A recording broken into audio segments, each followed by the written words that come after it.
તો કેમ છો વિદ્યાર્થી મિત્રો? સાઇન ઓફ ક્વોડ્રેટિક ઇક્વેશનની ટોટલી થિયરી અને નોંધ વિશે આપણે વાત કરી ગયા. હવે એના એક્ઝામ્પલ શરૂ કરતા પહેલા થોડીક સાંકેતિક ભાષા વિશે આપણને ખબર હોવી જોઈએ. આપણને બધાને એટલું તો બહુ સ્પષ્ટ ખબર પડે કે કોઈ આપણને એમ કે ને f of x equal to ax² + bx + c છે અને એમ પૂછે કે f of 1 કેટલું થાય તો આપણને તરત આવડે.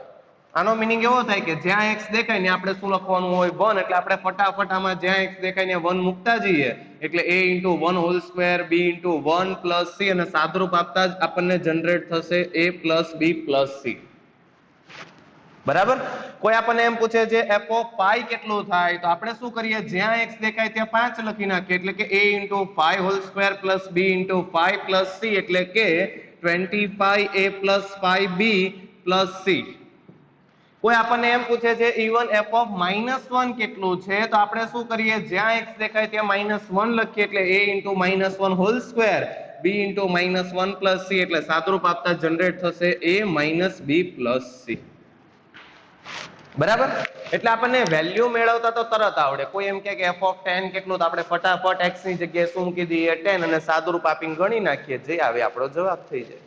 પણ ઘણી વખત એક્ઝામ્પલની અંદર આપણને સાદરૂપ આપીને પ્રશ્ન આપ્યો હોય અને એ ખરેખર કોનું મૂલ્ય છે, આપેલ વિધેયમાં x ની કઈ કિંમત મૂકવાથી એ પદ જનરેટ થયું છે. જેમ આપણે f of 1 એટલે x = 1 લીધું ત્યારે શું જનરેટ થયું a + b + c. x = 5 મૂક્યું ત્યારે શું જનરેટ થયું 25a + 5b + c અને x તરીકે -1 લીધું ત્યારે શું જનરેટ થયું a - b + c. બરાબર. એટલે આપણે x ની વેલ્યુ મૂકી ત્યારે કોઈ ટર્મ જનરેટ થયું ને, તો રિવર્સ વિચારો, આ ટર્મ આપે છે તો તમે કઈ રીતે ઓળખી શકો કે આ x ની કઈ કિંમત રકમમાં મૂકવાથી જનરેટ થાય છે, એટલે રિવર્સ આવવાનું છે. x = 1 લઈને તો બધાને સાદરૂપ આવડે, પરંતુ આ પદ આપેલું છે ત્યારે એને ઓળખવું ને કે આ ખરેખર f of 1 છે એ બહુ અગત્યનું છે. કારણ આપણી બધી શરત, આપણી બધી નોંધ જે કાલે આપણે ભણી ગયા, જો a * f of k < 0 થાય તો શ્યોર વાસ્તવિક જ છે, f of k1 * f of k2 < 0 થાય તો શ્યોર વાસ્તવિક જ છે. એમાં જે k છે મૂલ્ય કોઈ એક સંખ્યા છે કે નહીં, એટલે એ મેળવવા માટે તમને રિવર્સ વિચારતા આવડતું હોવું જોઈએ. હવે તમારે આવું વિચારવું પડે, આ આપ્યું હોય તો તમે શું લખી શકો, ઓળખવા માટેની નોંધ યાદ રાખે. એકદમ સરળ. ગમે ત્યારે તમારે રિવર્સ જવું હોય ને, આના પરથી આ લખવું હોય ને, આ આપે તો આ લખતા બધાને આવડે કહી દઉં, પણ આ આપે એના પરથી આ લખતા બહુ ઓછાને આવડે. અને એને ઓળખવા માટેનો એક નિયમ છે. કયો નિયમ છે? જો તમને ધારો કે આ આપી દીધું છે, આ કઈ આપ્યું જ નથી અને તમારે જોવું છે કે x ની કઈ કિંમત રકમમાં મૂકવાથી એ જનરેટ થાય છે, તો શું કરવાનું ખબર? કમ્પલસરી c એકલો હોવો જોઈએ. આ પહેલું ધ્યાન રાખે. બે જ વસ્તુનું ધ્યાન રાખો એટલે આપમેળે જનરેટ થઈ જશે. કમ્પલસરી c કેવું હોવું જોઈએ? એકલું, એટલે કે એના ગુણાકારમાં 2 3 4 5 કોઈ હોવું જોઈએ નહીં. ગુણાકારમાં માત્ર એક જ હોવું જોઈએ, એટલે ખાલી c હોવું જોઈએ. જોઈ લ્યો બધામાં એક કે એકમાં તમને ખાલી +c દેખાય. બરાબર. તમે ગમે એવું સાદરૂપ આપો, તમે x = 10 મૂકો, બોલો આને કોઈ અસર ન થાય, કારણ એમાં x જ નથી. એટલે એ તો હંમેશા c રહેવું જોઈએ કે નહીં? તમે અહીંયા f of 2020 2020 મૂકી દો ને તો અસર x માં થાય, આને કોઈ અસર થાય નફ્ફટ રહે. એટલે બધાના સાદુરૂપથી છેલ્લે તો c જ આવે. એટલે તમારે પહેલું એ વિચારવાનું અહીંયા કમ્પલસરી c હોવું જોઈએ. એટલે સર ધારો કે તમને જે સાદુરૂપ આપ્યું એમાં 2 * c લખ્યું, શું લખ્યું? 2 * c, તો નહીં ચાલે. આપણે ત્યાં c જ લાવવું પડે ને એ લાવવા માટે આપણે આખા સમીકરણનો, આખી અભિવ્યક્તિનો 2 વડે શું કરાવશું? ભાગાકાર. ધારો કે આપણને જે સાદરૂપ આપ્યું એમાં અહીંયા π * c લખ્યું છે તો નહીં ચાલે. આપણે આખા એક્સપ્રેશનનો શું કરાવશું? 5 વડે ભાગાકાર. પણ અહીંયા કમ્પલસરી c આવવું જોઈએ. આ પહેલી શરત. બીજી શરત, જો એક વખત તમે c લાવી દો, પછી b નો જે પણ સહગુણક હોય, કોનો વખત તમે c લાવી દો પછી b સાથે જે પણ સંખ્યા તરીકે સહગુણક છે ને, એ જ સંખ્યા તમારી x તરીકે આવે. અહીંયા b ની સાથે સહગુણકમાં 1 છે તો તમારે f of x માં x ની જગ્યાએ શું લખવાનું? 1. એટલે ખરેખર છે f of 1. જોઈ લ્યો. અહીંયા આવી જાવ એટલે વધારે શ્યોર થાય. જો તો c છે, હા, તો b સાથે સહગુણકમાં કોણ છે? π ને, તો f of x ની જગ્યાએ શું લખવું પડે? b નો સહગુણક f of π. જોઈ લો, સાદુરૂપ આપીને જોઈ લો, 25a + 5b + c રચાય જ. અહીંયા આવી જાવ, ધારો કે તમને આ આપેલું છે તો એટલું જ જોવાનું, c આવી ગયું, હા, તો b નો સહગુણક કયો? +1 કે -1? -1. તો f of x માં x તરીકે શું આવે? -1. એટલે ઓળખવું ખૂબ સરળ છે. વધારે ક્લિયર કરીએ, જો મેં એક્ઝામ્પલ લીધા છે, હવે તમારે રિવર્સ જવાનું છે. તમને આ અભિવ્યક્તિ આપી દીધી કે ભાઈ 4a + 2b + c, તો આ ખરેખર ક્યારે જનરેટ થયું હશે? તો પહેલા આના પર ફોકસ કરો. c એકલો છે, હા સરસ. તો b નો જે પણ સહગુણક છે સીધું જ f(2) જોઈ લ્યો. f(2) x = 2 મૂકો, શું બની ગયું? 4a + 2b + c જનરેટ થઈ ગયું. અહીંયા આવો, જો તો અહીંયા c એકલો છે નહીં, નથી, અટવાણું. ત્યાં 9 છે, એટલે મેં તમને કીધું c એકલો જ હોવો જોઈએ. તો મારે એને એકલો કરવો હોય તો આખા એક્સપ્રેશન નો શું કરવો પડે? 9 વડે ભાગાકાર. એટલે એનો મિનિંગ એવો થાય, હું બધામાંથી 9 કોમન લઈ લઉં. હું આ ગુણાકારમાંથી જે 9 છે ને બહાર લઈ લઉં એટલે કોમન લીધું કહેવાય ને. તો અહીંયા a પાસે 9 હતું નહીં, છતાંય તમે કોમન લીધું, તો 9 વડે શું થાય? ભાગાકાર. પ્લસ b 9 કોમન લઈ લીધું, હતું તો 3, તો શું કરવું પડે? 3 વડે ભાગાકાર. પ્લસ c જનરેટ થાય કે નહીં? એકદમ સરળ. હવે જો આ સાદુરૂપ તો પાછા આવડતા હોય, તમે બધામાંથી 9 કોમન લ્યો છો, તો a પાસે તો 1 હતું, છતાંય તમે 9 કોમન લઈ લીધું, એટલે 9 ગુણાકારમાં છે, તો ફરીથી 1 લાવવા માટે 9 વડે શું કરવો પડે? ભાગાકાર. b સાથે ગુણાકારમાં 3 છે, છતાં તમે બહાર શું લખ્યું છે? 9. તો જેવો તમે આ 9 નો ગુણાકાર કરો, ઉપર 9b થયું કે નહીં? તો 3b લાવવા માટે 3 વડે શું કરવો પડે? ભાગાકાર. અને આ 9 આને મળે એટલે as it is 9 * c રચાય છે, એટલે એમાં કોઈ વડે ભાગાકાર કરવાનો નથી. એટલે આ 9 કોમન લીધું. હવે શું થયું? આ 9 તો એમનેમ રહી ગયું. બોલો, અહીંયા c એકલો થઈ ગયો, હા. તો હવે b નો સહગુણક કયો? હવે તમે જો b નો સહગુણક કયો કહેવાય? એટલે ખાલી 3 ન બોલતા, 3 ગુણાકારમાં હોય તો કહેવાય. અહીંયા સહગુણક કયો કહેવાય? 1/3. કઈ નથી, એટલે અહીંયા 1 હોય ને, એટલે અંશમાં 1 છેદમાં 3, એટલે અહીંયા સહગુણક કયો કહેવાય? 1/3. એટલે આ લખ્યું છે 9 as it is. આની જગ્યાએ પર્ટિક્યુલર શું લખાય? f(1/3). c આવી ગયું. b નો સહગુણક કોણ બને? x. એટલે આ ખરેખર શું લખેલું છે? 9 * f(1/3). શું લખેલું છે? 9 * f(1/3). આગળ વધીએ. જો તો c એકલો છે, સરસ. b નો જે પણ સહગુણક છે એ જ x તરીકે આવે, એટલે f(-6). સાદુરૂપ આપીને જોઈ લ્યો. જેવું તમે -6 મૂકો એટલે સ્ક્વેર કેટલો થાય? 36. અહીંયા x તરીકે -6 as it is જનરેટ થાય. ખાલી c. એટલે બોલો, હવે c તરીકે તમે જો, આ ખરેખર આવું લખ્યું કહેવાય? આને લખવું હોય તો આવું કહેવાય ને, 0 + 0 + c. એટલે પેલું ax² વાળું પદ શું થાય છે? 0.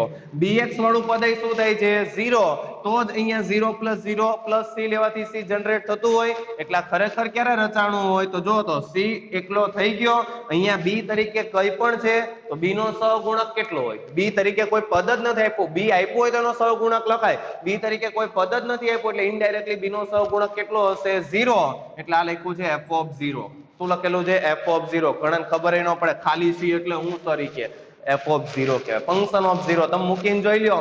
x તરીકે 0 મૂકવામાં a * 0² 0, b * 0 0, 0 + 0 + c આપમેળે શું જનરેટ થવાનું? c. એટલે ખાલી c પણ શું લખેલું છે? f(0). એટલે દરેકને આ સ્પષ્ટતા હોવી જોઈએ. c ને એકલો બનાવો, b નો જે પણ સહગુણક છે એ x તરીકે આવે.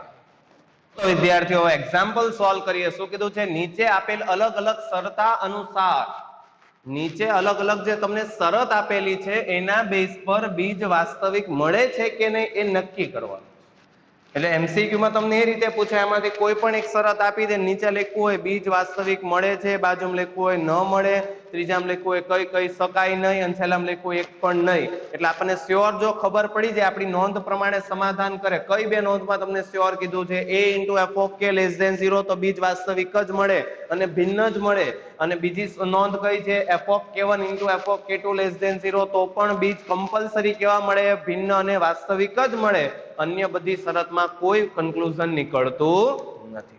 એટલે એના બેઝ પર આપણે દાખલા સોલ્વ કરીએ. જો તો પહેલી શરત કઈ લખી છે? a * a + b + c. આ જ પ્રકારનો પ્રશ્ન હોય એટલે તમારે ખાસ ધ્યાન રાખવાનું. આ બધું કોના માટે વાત કરે છે? ax² + bx + c where a is not equal to 0 and a b c belongs to r.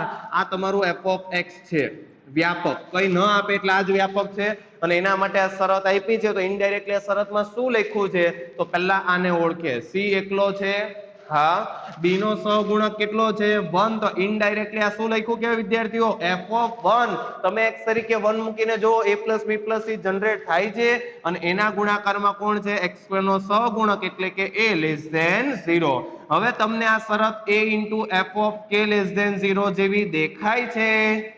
તો k તરીકે એક્ઝેક્ટ શું આવી ગયું 1 એટલે કે k ની વેલ્યુ જ્યારે 1 મૂકો ત્યારે આ શરત જનરેટ થતી હોય a * f(1) લેસ ધેન 0 અને આ નોંધ માટે આપણે બોલો શ્યોર કહી શકીએ વાસ્તવિક છે એવું કહી શકાય હા તો લખવાનું આ શરત અનુસાર એટલે આ શરતાનુસાર બીજ વાસ્તવિક મળે છે અને વાસ્તવિક શું ભિન્ન વાસ્તવિક જ મળે સમાને નહીં આની અંદર કમ્પલસરી બીજ વાસ્તવિક તો છે પણ સાથે કેવા કેવાય ભિન્ન કદાચ ઓપ્શન ની અંદર વાસ્તવિકમાં બે ભાગ પાડે ભિન્ન વાસ્તવિક ને સમાન વાસ્તવિક તો તમારે કયું ટીક કરવું પડે ભિન્ન વાસ્તવિક મળે આગળ વધીએ બીજા ભાગમાં જુઓ તો એટલે જ પહેલા તમને આ ચલાવ્યું હવે તમને આ બધાને ઓળખતા એકદમ ફ્લુઅન્ટ આવડતું હોવું જોઈએ જો તો અહીંયા સી એકલો હોવો જોઈએ છે નથી 25 નડે છે તો પહેલું કામ શું કરો 25 ને બહાર કાઢો જેવું તમે 25 ને બહાર કાઢો એટલે a નો ભાગાકાર કોના વડે થવાનો 25 b નો ભાગાકાર 5 હોવાથી 25 માંથી 5 તો આવી ગયું ને તો હવે બીજું અહીંયા શું લખવું પડે 5 તો જ 25 ભાગ્યા 5 લ્યો શું આવવાનું 5 અને અહીંયાથી 25 આવી ગયું એટલે એઝ ઇટ ઇઝ કોણ વધવાનું c અને અહીંયા જો c એકલું છે હા તો b નો સહગુણક જ જવાબ બને ને એટલે સીધું f of -3 આ તો શું લખ્યું છે f of -3 તો મૂકીને જુઓ -3 હોલ સ્ક્વેર 9 અને x તરીકે -3 એટલે આપમેળા જનરેટ થાય 9 ને -3b + c એટલે આ તો થઈ ગયું f of -3 ગ્રેટર ધેન 0 હવે થોડુંક આનું જોઈએ તો 25 એઝ ઇટ ઇઝ જો તો હવે c એકલો છે હા તો b નો સહગુણક હવે કેટલો પાઈ કે 1/pi 1/pi તો આ લખેલું છે f of 1/pi into f of -3 greater than 0 બોલો કોઈ પણ ધન સંખ્યા વડે મારે 25 ને કાઢી મૂકવું છે તો કોઈ પણ ધન સંખ્યા વડે ભાગાકાર કરો ઇનઇક્વાલિટી બદલાય કે ના બદલાય નહીં બદલાય આપણને પ્રોપર્ટી ખબર છે તો 25 વડે ભાગાકાર કરો f of 1/pi into f of -3 0/25 0 inequality as it is એટલે ગ્રેટર ધેન બને હવે આ તમને કોના જેવું દેખાય છે યાદ કરો ચોથા નંબરની નોંધ f of k1 into f of k2 આવી ગયું ગ્રેટર ધેન 0 તો બોલો આના વિશે શું લખ્યું હતું નો કન્ક્લુઝન કારણ કે આવું તો વાસ્તવિક ની અંદર થાય ને કાલ્પનિક ની અંદર થાય એટલે એક્ઝેક્ટ જવાબ નહીં આવે એટલે લખવું પડે નો કન્ક્લુઝન શ્યોર કહી શકાય નહીં કે વાસ્તવિક જ મળે કાલ્પનિક પણ હોઈ શકે અને શ્યોર કાલ્પનિક જ મળશે એવું પણ ન કહી શકાય કારણ કે વાસ્તવિક પણ હોઈ શકે અહીંયા આવી જાઓ હમણાં જ વાત કરી c એટલે ઇનડાયરેક્ટલી કોણ થઈ ગયું વિદ્યાર્થીઓ f of 0 અહીંયા જો તો c એકલો છે હા તો b નો સહગુણક કેટલો -7 તો અહીંયા ડાયરેક્ટ શું લખાય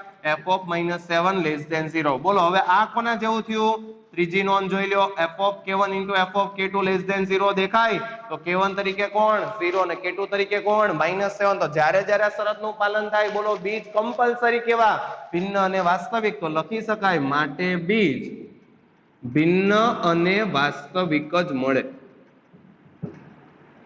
કમ્પલસરી કેવા મળવાના ભિન્ન અને વાસ્તવિક આગળ વાત કરી એકદમ સરળ પણ ઓળખતા આવડતું હોવું જોઈએ નિયમને અનુસાર ચાલવાનું c નો સહગુણક 1 હોવો જોઈએ પછી b નો જે પણ સહગુણક બને એ સીધું x તરીકે લખી શકાય અહીંયા આવી જાઓ a as it is રહેવા દો આને જુઓ તો નડે છે c નો સહગુણક 1 હોવો જોઈએ કેટલો છે 100 તો આપણે બધામાંથી 100 કોમન લઈ લો તો જેવું તમે 100 કોમન લ્યો એટલે અહીંયા શું થવાનું a/100 પ્લસ b/10 કારણ કે 10 તો ઓલરેડી છે ને પ્લસ c આ બનશે બરાબર અહીંયા આવી જાઓ c નો સહગુણક 1 છે સરસ એટલે b નો સહગુણક જ જવાબ એટલે f of -2 થઈ ગયો અને c ને શું લખાય f of 0 લેસ ધેન 0 આનું થોડુંક સાદુરૂપ આપીએ તો 100 ને 12 રાખું તો 100 into a બોલો હવે c એકલો છે હા તો b નો જે પણ સહગુણક છે કેટલો છે 1/10 એ જ x બને એટલે થઈ ગયું f of 1/10 plus f of -2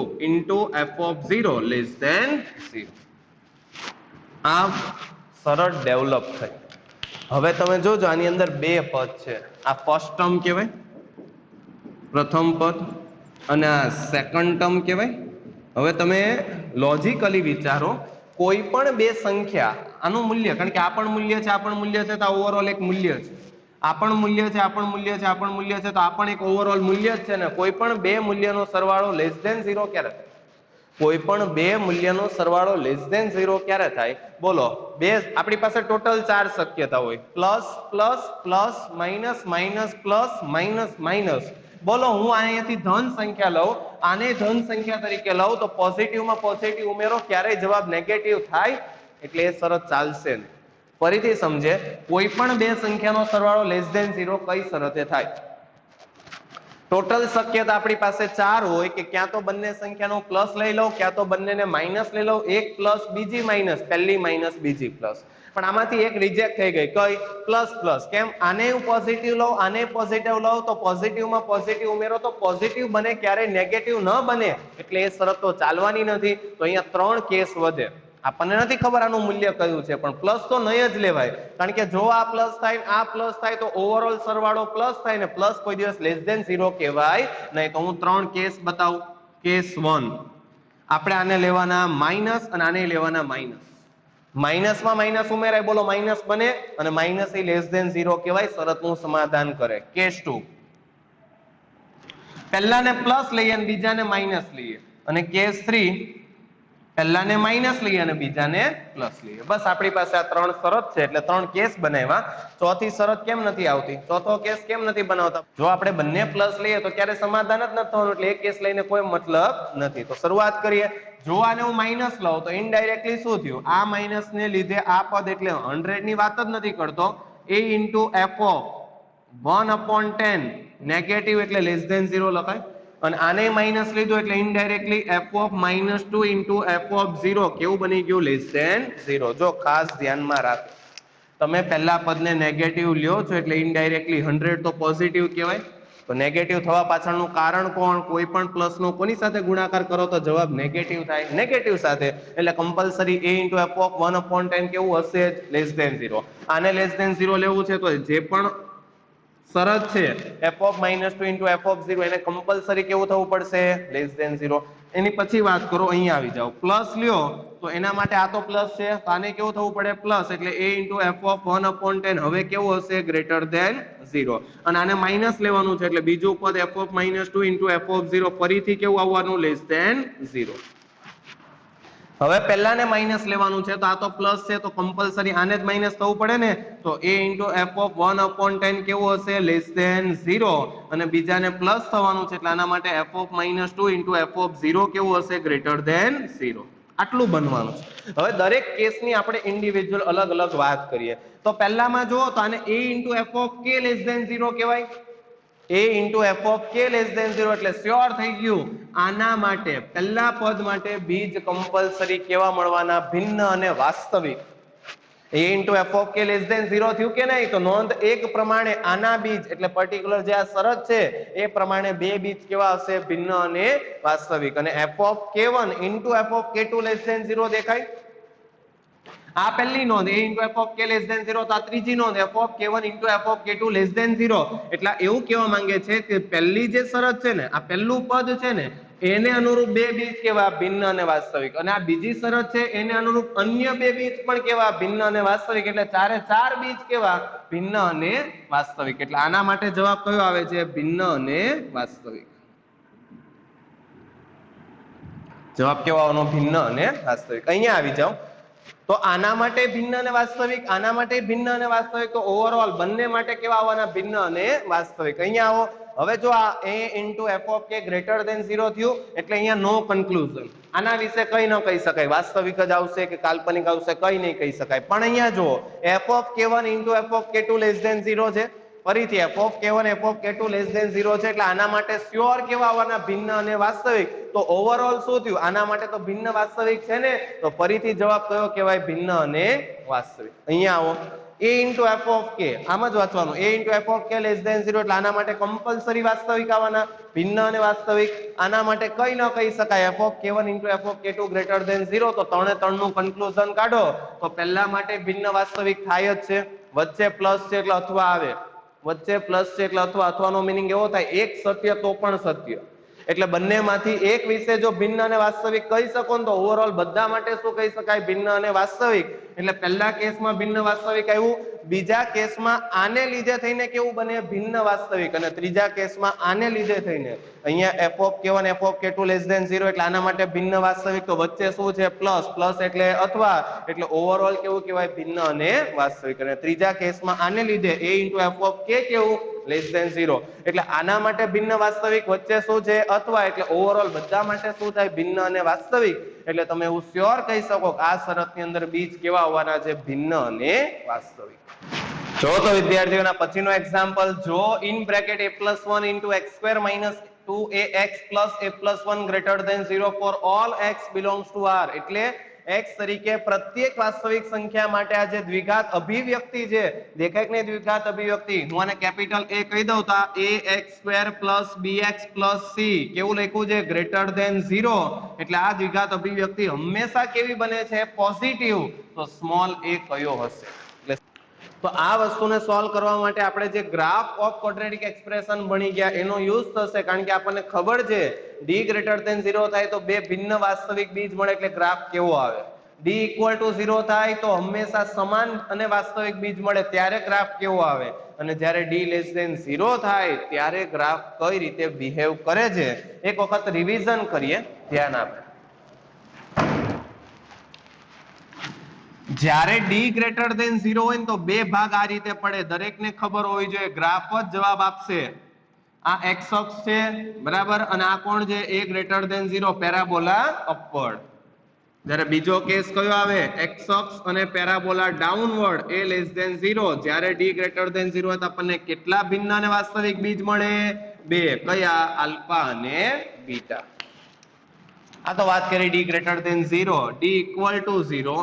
જો d = 0 હોય તો આપણને સમાન અને વાસ્તવિક બીજ મળે, એટલે આ જ કોણ આલ્ફા અને એ જ કોણ બીટા, પણ અપવર્ડ છે એટલે a કેવું ગ્રેટર ધેન 0. જો ખબર હોવી જોઈએ a એટલે કોણ x² નો સહગુણક, કારણ કે આપણે આખી થિયરી કોના માટે ભણ્યા હતા ax² + bx + c આના માટે. એટલે x² નો સહગુણક કેવો હોવો જોઈએ પોઝિટિવ. અથવા ગ્રાફ આમ પણ હોઈ શકે x અક્ષ a લેસ ધેન 0 અને આ જ કોણ આલ્ફા અને એ જ કોણ બીટા.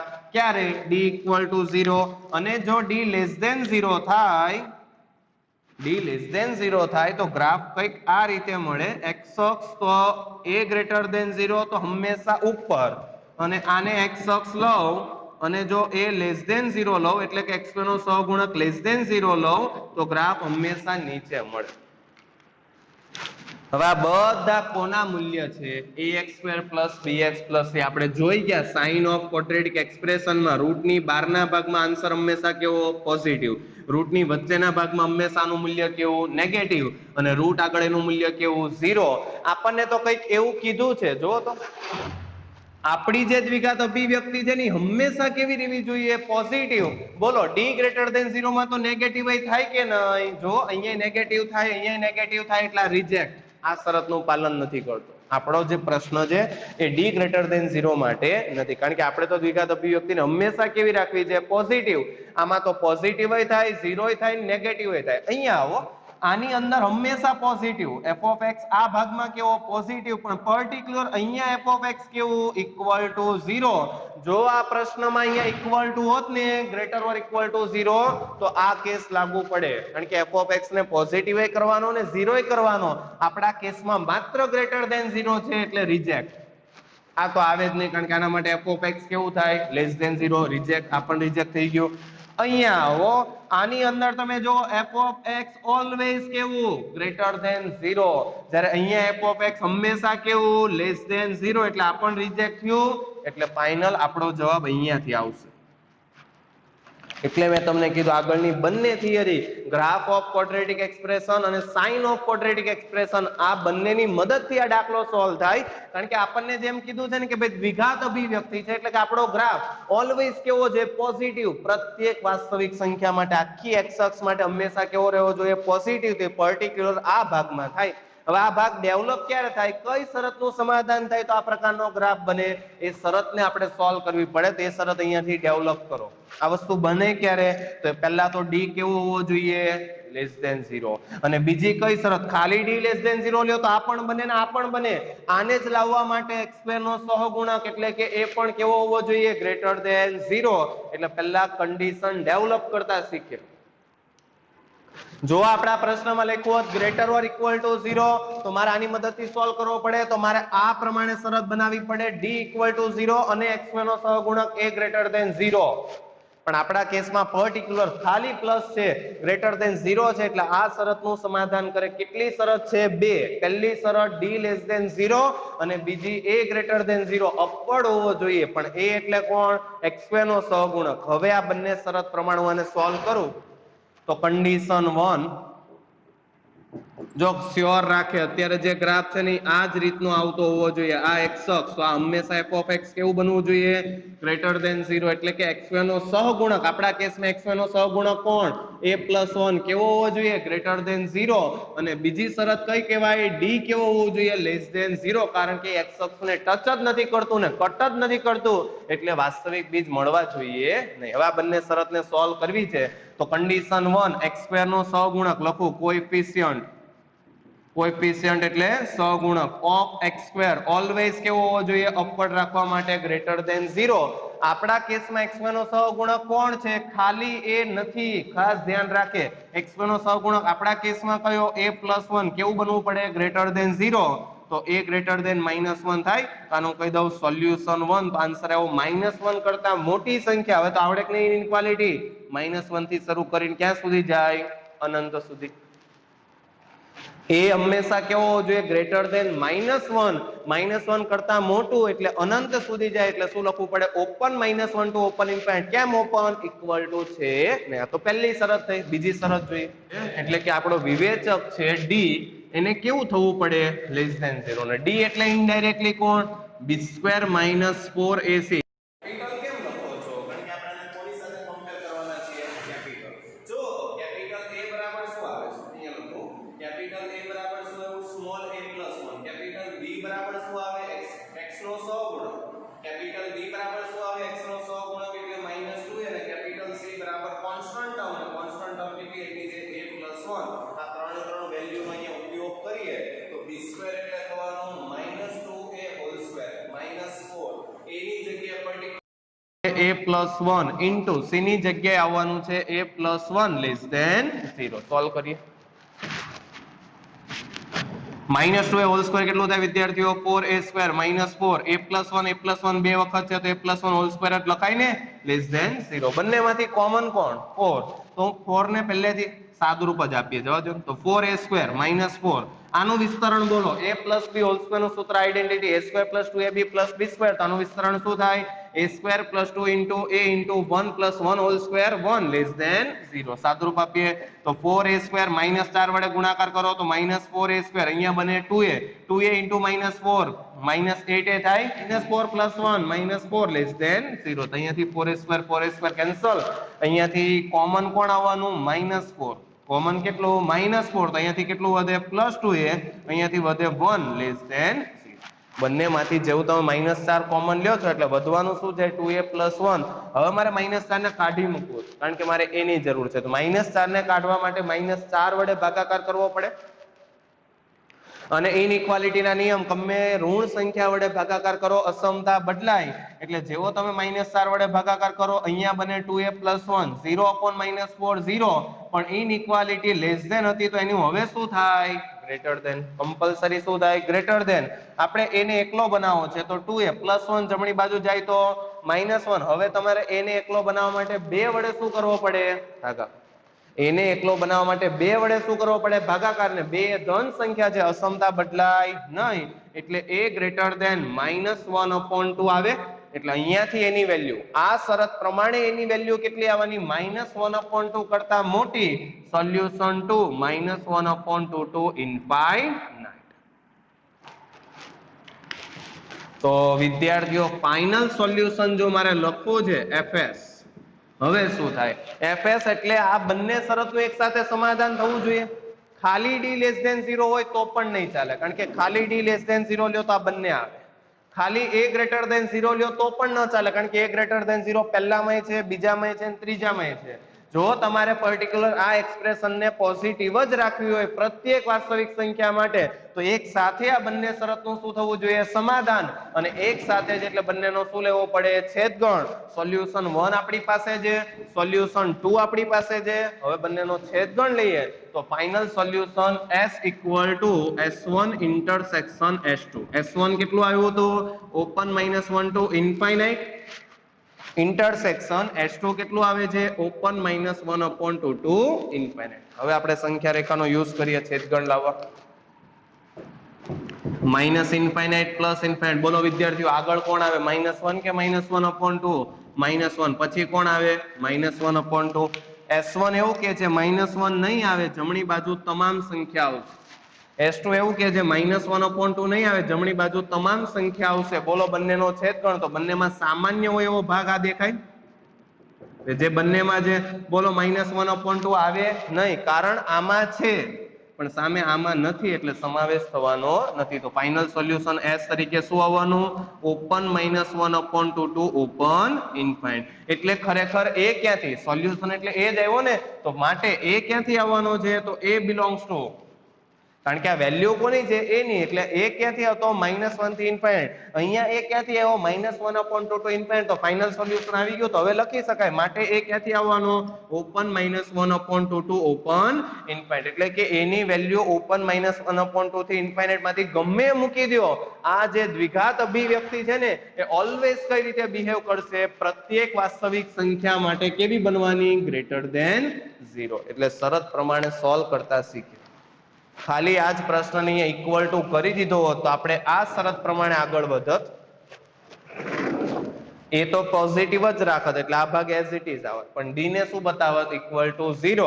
એટલે જે અહીંયા ઇનઇક્વાલિટી છે ને એની જગ્યાએ ઇક્વલ ટુ લઈને આપણે સોલ્વ કરીને એની વેલ્યુ લાવત અને પછી બંનેનો શું લે? છેદગણ. એટલે જે પ્રમાણે રકમ આપી છે એ પ્રમાણે માત્ર પોઝિટિવ માત્ર નેગેટિવ. જો ધ્યાન રાખે, ધારો કે આ જ રકમને મેં અહીંયા લેસ ધેન 0 લખ્યું હોત તો આ કેસ લાગુ પડે. તો ફરક માત્ર કયો પડે? ડી લેસ ધેન 0 એટલે આ ગણતરી એઝ ઇટ ઇઝ જ આવે, આમાં નો ચેન્જ. પરંતુ જે x1 નો સહગુણક હતો એને મારે કેવો પડે? કેવો લેવો પડે? Less than 0. તો આ ભાગ જે છે ને, આ ભાગ -1 થી આ બાજુ ગયો ને એની જગ્યાએ આ બાજુ હોત અને પછી તમે બંનેનો છેદગણ લો ને તો જવાબ જ ન હોત, કારણ કે આ ભાગ આ બાજુ જતો રહે, આ ભાગ આ બાજુ જતો રહે, તો અહીંયા સોલ્યુશન આવે 5. એટલે એની એવી કોઈ કિંમત જ ન મળત કે જેના માટે આ અભિવ્યક્તિ કેવી બનત? Less than 0. એટલે ખાસ ધ્યાન રાખે, જે પ્રમાણે રકમ છે એ મુજબ અહીંયા ગ્રાફ ઓફ ક્વોડ્રેટિક એક્સપ્રેશન અને સાઇન ઓફ ક્વોડ્રેટિક એક્સપ્રેશન બંનેને મર્જ કરીને જે તે શરત ડેવલપ કરીને સોલ્યુશન લાવતા આવડતું હોવું જોઈએ.